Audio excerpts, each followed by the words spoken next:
Velkommen til nyhederne.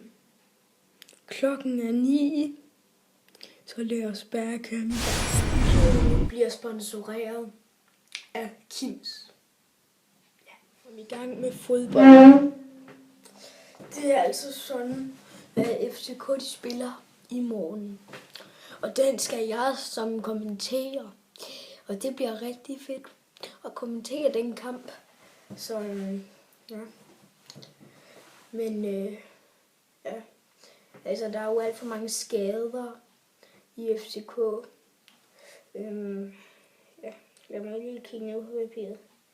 Ja, det er der. Der er i hvert fald Cornelius og Nikolaj Jørgensen og Mankwa og Tutu. Så det er ikke så godt. Men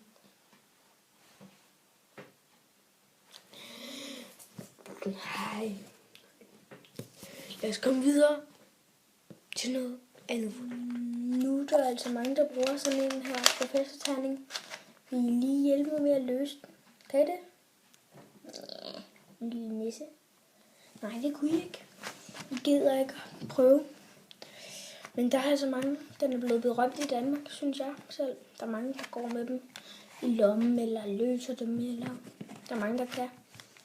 Så videre til den næste. Nu er der mange, der snakker om, hvem der skal være årets spiller i Premier League.